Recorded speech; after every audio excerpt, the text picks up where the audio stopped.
ये चार जदों कोई कर लै फिर पंजवां प्रेम है। प्रेम प्रीत दे विचों पैदा हुंदा है, इन्हां चौहां दे विचों आउंदा है, फिर उहनूं पैदा करन दी लोड़ नहीं रहिंदी, अपने आप आ जांदा है। जिवें बाहर बारिश पै रही है ते जदों असीं मकान छड्ड के बाहर चले गए, बारिश अपने आप उत्ते पैणी शुरू हो जाएगी। जदों कोई बंदा प्रीत विच चला जांदा है उस समय प्रेम दे आउण दी संभावना वध जांदी है। उस तो पहला गुरु के सवारिओ जिन्ने भी थां ने असीं अजे अंदर ही खड़े हाँ, अजे प्रेम दे सामने नहीं होए। इन्ने चिर नूं मनुख दा जीवन भांडा तैयार हो जाए, ਉਹਦੇ ਕੋਲ ਉਹ ਥਾਂ ਆ ਜਾਏ ਜਿਹਦੇ ਵਿੱਚ ਦਰਸ਼ਨ ਪੈ ਸਕਦਾ ਹੈ। ਅਜੇ ਤੇ ਜਿਹੜੇ ਦਰਸ਼ਨ ਦੀ ਮੰਗ ਕਰ ਰਹੇ ਹਨ, ਸੱਚ ਜਾਣੋ ਉਸ ਪ੍ਰਭੂ ਦੇ ਦਰਸ਼ਨ ਮਨੁੱਖ ਕਰ ਹੀ ਨਹੀਂ ਸਕਦਾ। ਇੰਨੀ ਵੱਡੀ ਉਹਦੀ ਅਵਸਥਾ ਗੁਰਬਾਣੀ ਵਿੱਚ ਬਿਆਨ ਕੀਤੀ ਗਈ ਹੈ। ਉਹਦੇ ਮਿਲਾਪ ਦੀ ਸਿੱਧਾ ਸਾਦਾ ਮਨੁੱਖ ਕਿਵੇਂ ਉਹਨੂੰ ਸਹਿ ਸਕੇਗਾ। ਅਜਰ ਵਸਤੂ ਹੈ, ਅਚਰ ਚਰੈ ਤਾਂ ਸਿਧ ਪਾਈ, ਸਿੱਧੀ ਤੇ ਬੁਧ ਪਾਈ, प्रेम के सर लागे तन भीतर तां भरम घाटिया जाए। प्रेम के सर, प्रेम दे तीर जदों वजने शुरू हो जाए, पर उस तो पहला प्रीत आ गई।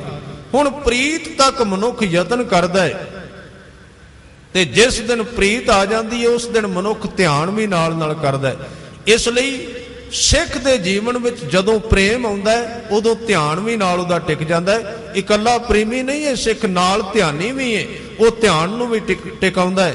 ध्यान धरो ते को जग में, ध्यान धरो ते को मन में, जे को अमतोज सभै जग छायो।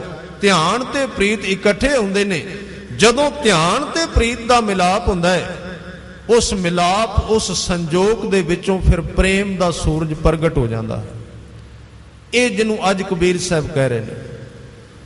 हुण जदों ये प्रेम पैदा होया उस अवस्था नूं अज शब्द विच कह रहे हैं, उहदे अखरी अर्थ करने बहुत जरूरी ने।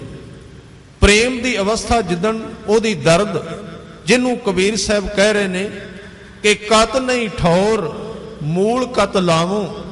हुण मनुख उस शरीर विचों कबीर साहब कहंदे मैं वेखिया ते प्रेम कित्थों आ रहा इहदे बारे कोई पता नहीं लगता, क्योंकि मनुख इन्ना दीवाना हो गया, उस रस नूं पी पी के इन्ना वो खीवा हो गया, इन्ना मस्त हो गया कि उन्होंने अपने शरीर दे विचों पता ही नहीं भी किहड़े थां ते प्रेम पैदा हो रहा है। ये थावां ते पहले ने, जोग पहले ही है बस प्रेम तो, भी किहड़े थां ते ध्यान लाउणा है, धुनी विच लाउणा है कि सिर विच लाउणा है कि इत्थे। कत नहीं ठौर, ठौर दा मतलब टिकाणा है। कबीर जी कहते ने मैं सारे शरीर नूं वेख्या भी कित्थों प्रेम की खुशबू आ रही है, अंदरों कित्थों तड़फ आ रही, कित्थे दर्द हो रही है, किते शरीर दे विच कोई बिंदु लभदा ही नहीं प्रेम दा। कत नहीं ठौर, किते थां नहीं मिलदी। मूल कत लावों, मूल दा आखरी अर्थ है जड़ी बूटी, क्योंकि मूल दा अर्थ हुंदा है जड़, ते इथों जड़ तो अर्थ भाव ने जड़ी बूटी। जड़ी बूटी दा भाव है दवाई। कहने लगे प्रेम दी अंदर दर्द इन्नी है कि मैनू वो थां नहीं लभदा भी जेड़े थां ते मैं दवाई ला के इस प्रेम दी दर्द नूं हटा दें। कत नहीं ठौर मूल कत लावों, कत दे अर्थ ने किथे, केड़े थां ते दवाई लावां, दारू लावां, क्योंकि प्रेम जिस थां ते हो रहा है उस थां दा पता ही नहीं लग रहा। कुछ चीज़ां ऐसियां ने जीवन विच जिन्हां नूं केवल मनुख आप ही महसूस कर सकता है, दूसरे नूं पता नहीं लगता।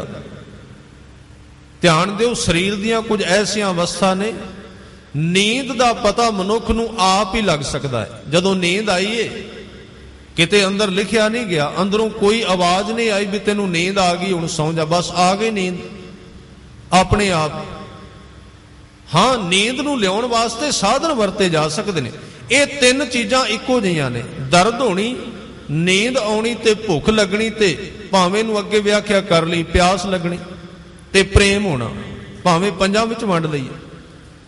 शरीर दियां जिहड़ियां पंज अवस्था ने ना, नींद आउणी, भुख लगनी, प्यास लगनी, दर्द होनी ते प्रेम होना, इन्हां दी कोई भाषा नहीं है, ये सारियां नूं लगदी।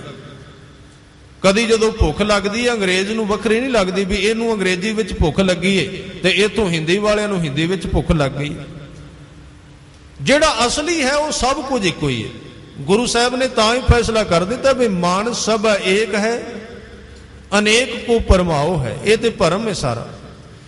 ਜਿਹੜੀਆਂ ਤੱਤ ਚੀਜ਼ਾਂ ਨੇ ਨਾ ਮਨੁੱਖ ਦੇ ਸਰੀਰ ਵਿੱਚ, ਉਹ ਸਾਰੀਆਂ ਇੱਕੋ ਜਿਹੀਆਂ ਨੇ। ਨਾ ਕਿਸੇ ਨੂੰ ਪਿਆਸ ਉਰਦੂ ਵਿੱਚ ਲੱਗਦੀ ਏ, ਨਾ ਕਿਸੇ ਨੂੰ ਪ੍ਰੇਮ ਫਾਰਸੀ ਵਿੱਚ ਹੁੰਦਾ ਹੈ, ਤੇ ਗੁਰੂ ਕੇ ਸਵਾਰਿਓ ਨਾ ਕਿਸੇ ਨੂੰ ਨੀਂਦ ਅੰਗਰੇਜ਼ੀ ਵਿੱਚ ਆਉਂਦੀ ਹੈ। ਉਹ ਸਾਰੀਆਂ ਇੱਕੋ ਜਿਹੀਆਂ ਨੇ। ਇੱਕ ਹੋਰ ਵੀ ਚੀਜ਼ ਹੈ, ਜਦੋਂ ਮਨੁੱਖ ਖੁਸ਼ ਹੁੰਦਾ ਹੈ ਉਹਦੀ ਵੀ ਕੋਈ ਭਾਸ਼ਾ ਨਹੀਂ ਹੈ। ਇਹਨਾਂ ਚੀਜ਼ਾਂ ਦਾ ਕਦੀ ਅਭਿਆਸ ਕਰਕੇ ਵੇਖਣਾ, ਥੋੜਾ ਥੋੜਾ ਮਨ ਦਾ ਪਤਾ ਲੱਗਣਾ ਸ਼ੁਰੂ ਹੋ ਜਾਏਗਾ। ਨੀਂਦ ਕਿਵੇਂ ਆਉਂਦੀ ਏ? ਮਨ ਦੇ ਬਿਲਕੁਲ ਨੇੜੇ ਆਉਂਦੀ ਹੈ ਨੀਂਦ।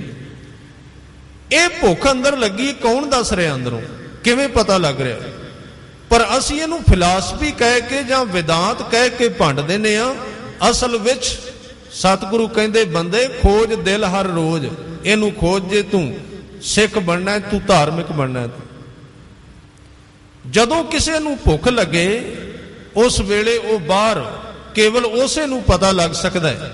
ਯਾਦ ਰੱਖੋ, ਜਦੋਂ ਕੋਈ ਬੰਦਾ ਪਰਮਾਤਮਾ ਨੂੰ ਮਿਲਦਾ ਹੈ ਉਹ ਕਹਿ ਦੇਗਾ ਜ਼ਰੂਰ ਵੀ ਮੈਂ ਇਸ ਅਵਸਥਾ ਵਿੱਚ ਚਲਾ ਗਿਆ, ਪਰ ਜੇ ਬਾਹਰਲਾ ਸਬੂਤ ਮੰਗੇ ਵਿਖਾ ਤੇਰੀ ਭੁੱਖ ਕਿੱਥੇ ਹੈ, ਤੇ ਭੁੱਖ ਵਿਖਾਈ ਨਹੀਂ ਜਾ ਸਕਦੀ, ਉਹ ਲੱਗਦੀ ਹੈ। ਕੌਣ ਵਿਖਾਏਗਾ ਭੁੱਖ ਨੂੰ? ਕਿਉਂਕਿ ਉਹਨੂੰ ਆਪ ਵੀ ਨਹੀਂ ਦਿਸ ਰਹੀ। ਕਿਸੇ ਨੂੰ ਕੀ ਸਬੂਤ ਇਸ ਬੰਦੇ ਨੂੰ ਭੁੱਖ ਲੱਗੀ ਹੈ? ਕਿ ਮੂੰਹ ਦੇ ਉੱਤੇ ਲਿਖਿਆ ਗਿਆ ਭੁੱਖ ਸ਼ਬਦ ਅੱਖਰ ਲਿਖਿਆ ਗਿਆ? ਜਦੋਂ ਕਿਸੇ ਨੂੰ ਪਿਆਸ ਲੱਗਦੀ ਉਹ ਕੇਵਲ ਤੜਫਦਾ ਹੈ। ਉਹ ਕੇਵਲ ਤੜਫ ਕੇ ਕਹਿੰਦਾ ਮੈਨੂੰ ਪਿਆਸ ਲੱਗੀ ਏ, ਤੇ ਬਾਹਰ ਜੇ ਕੋਈ ਕਾਪੀ ਲੈ ਕੇ ਆ ਜਾਏ ਦੇ ਸਬੂਤ ਦੇ ਕਿੱਥੇ ਪਿਆਸ ਲੱਗੀ, ਕਦੀ ਨਹੀਂ ਕਿਹਾ ਜਾ ਸਕਦਾ। ਇਸ ਲਈ ਇਸ ਸਵਾਲ ਦੇ ਕਦੀ ਹੱਲ ਨਹੀਂ ਹੋਏ ਵੀ ਪ੍ਰਮਾਤਮਾ ਹੈ ਕਿ ਨਹੀਂ, ਤੈਨੂੰ ਮਿਲਿਆ ਕਿ ਨਹੀਂ। ਕਿਉਂਕਿ ਜਿਹਨੂੰ ਮਿਲਿਆ ਉਹਨੂੰ ਪਿਆਸ ਵਾਂਗੂ, ਭੁੱਖ ਵਾਂਗੂ, ਨੀਂਦ ਵਾਂਗੂ, ਦਰਦ ਵਾਂਗੂ ਮਿਲਿਆ, ਉਹ ਕੀ ਇਹਦਾ ਬਿਆਨ ਕਰੇ, ਕਿਵੇਂ ਦੱਸੇ? ਇੱਕ ਉਦਾਹਰਨ ਬੜੀ ਪਿਆਰੀ ਇਸ ਥਾਂ ਤੇ ਆਉਂਦੀ ਹੈ। ਇੱਕ ਨੌਜਵਾਨ ਕਿਤੇ ਪੜ ਗਿਆ ਜ਼ਿਆਦਾ, ਇਹ ਵੀ ਬੜਾ ਵੱਡਾ ਦੁਖਾਂਤ ਹੈ। ਵਿਦਿਆ ਜ਼ਿਆਦੀ ਆ ਗਈ, ਤੇ ਜਦੋਂ ਕਿਸੇ ਬੰਦੇ ਨੂੰ ਵਿਦਿਆ ਜ਼ਿਆਦੀ ਆਉਂਦੀ, ਉਹ ਸਭ ਤੋਂ ਪਹਿਲਾਂ ਧਰਮ ਵਿੱਚ ਦਖਲ ਦਿੰਦਾ ਹੈ।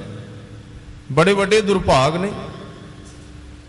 ਜਦੋਂ ਕਿਸੇ ਨੂੰ ਵਿਦਿਆ ਜ਼ਿਆਦੀ ਆਉਂਦੀ ਹੈ, ਉਹ ਸਭ ਤੋਂ ਪਹਿਲਾਂ ਧਰਮ ਦੇ ਉੱਤੇ ਤਰਕ ਕਰਦਾ, ਬਾਕੀ ਛੱਡ ਦਿੰਦਾ। ਅੱਜ ਵੀ ਆਪ ਵੇਖ ਸਕਦੇ ਹੋ, ਥੋੜਾ ਜਿਹਾ ਪੜਿਆ, ਇਹ ਕਿਉਂ ਹੋ ਰਿਹਾ, ਇਸ ਤਰ੍ਹਾਂ ਕਿਉਂ ਕਰ ਰਹੇ ਹੋ, ਸਿੱਧਾ ਧਰਮ ਦੇ ਉੱਤੇ। ਬਾਣੀ ਵਿੱਚ ਲਿਖਿਆ ਹੈ, ਕਿਉਂ ਹੈ? ਇਹ ਜਿਹੜੀ ਤੁਸੀਂ ਗੱਲ ਸੁਣਾਈ, ਇਹਦਾ ਸਬੂਤ ਦਿਓ, ਇਹ ਕਿੱਥੇ ਲਿਖਿਆ, ਕਿਹੜੇ ਪੰਨੇ ਤੇ, ਕਿਹੜੇ ਗ੍ਰੰਥ ਵਿੱਚ? ਕਦੀ ਕੋਈ ਪੜਿਆ ਲਿਖਿਆ ਇਹ ਨਹੀਂ ਕਹਿੰਦਾ ਵੀ ਸੜਕਾਂ ਟੁੱਟੀਆਂ ਹੋਈਆਂ ਨੇ, ਇਹ ਕਿਉਂ ਨੇ? ਆ ਦੇਸ਼ ਦੀ ਦੁਰਦਸ਼ਾ ਹੋ ਰਹੀ ਏ, ਆ ਬਣਾਉਣ ਵਾਲੇ ਲੁੱਕ ਖਾ ਗਏ ਨੇ, ਬਜਰੀ ਖਾ ਗਏ ਨੇ, ਇਹ ਕਦੀ ਨਹੀਂ ਕਹਿੰਦਾ। ਬਸ ਧਰਮ ਦੇ ਉੱਤੇ ਅਟੈਕ ਸਿੱਧਾ।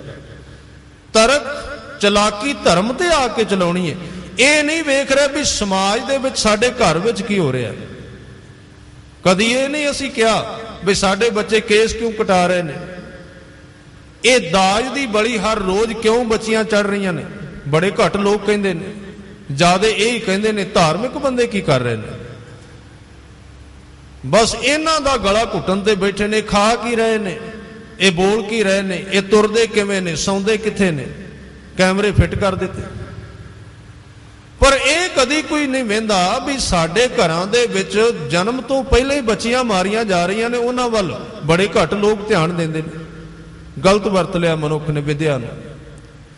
ਜੇ ਵਿਦਿਆ ਆਈ ਸੀ, ਤਰਕ ਆਇਆ ਸੀ, ਤੇ ਸੁਧਾਰ ਲੋਕਾਂ ਦਾ ਕਰਨਾ ਸੀ। ਧਰਮ ਦਾ ਸੁਧਾਰ ਤੇ ਪਹਿਲਾਂ ਹੀ ਹੋਇਆ ਪਿਆ। ਧਰਮ ਦੇ ਵਿੱਚ ਸੁਧਾਰ ਕਰਨ ਦੀ ਕੋਈ ਲੋੜ ਨਹੀਂ ਹੈ। ਸੱਚ ਜਾਣੋ, ਧਰਮ ਤੇ ਪੈਦਾ ਹੀ ਤਾਂ ਹੋਇਆ ਵੀ ਲੋਕਾਂ ਦਾ ਸੁਧਾਰ ਕਰਨਾ ਸੀ, ਨਹੀਂ ਤੇ ਧਰਮ ਨੂੰ ਬੋਲਣ ਦੀ ਲੋੜ ਹੀ ਨਹੀਂ। ਆਪਣੇ ਥਾਂ ਤੇ ਚੁੱਪ ਬੈਠੇ ਨੇ। ਗੁਰੂ ਮਜਬੂਰ ਹੋ ਕੇ ਬੋਲਦੇ ਨੇ। ਗੁਰੂ ਬੋਲ ਕੇ ਰਾਜੀ ਨਹੀਂ ਹਨ, ਉਦੋਂ ਬੋਲਦੇ ਨੇ ਜਦੋਂ ਮਜਬੂਰ ਹੋ ਜਾਂਦੇ ਨੇ।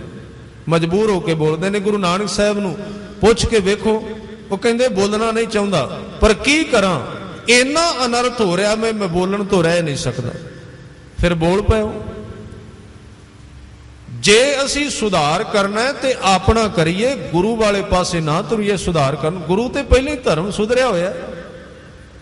ਧਰਮ ਦੇ ਤੇ ਅਰਥ ਹੀ ਇਹ ਨੇ ਜਿਹੜੀ ਚੀਜ਼ ਵਿੱਚ ਹੋਰ ਸੁਧਾਰ ਨਾ ਕੀਤਾ ਜਾ ਸਕੇ। ਪ੍ਰੇਮ ਦੇ ਤੇ ਅਰਥ ਹੀ ਇਹ ਨੇ ਜਿਸ ਨੂੰ ਹੋਰ ਸਾਫ਼ ਨਾ ਕੀਤਾ ਜਾ ਸਕੇ। ਆ ਖਾਲਸਾ ਸ਼ਬਦ ਦੇ ਅਰਥ ਕੀ ਨੇ?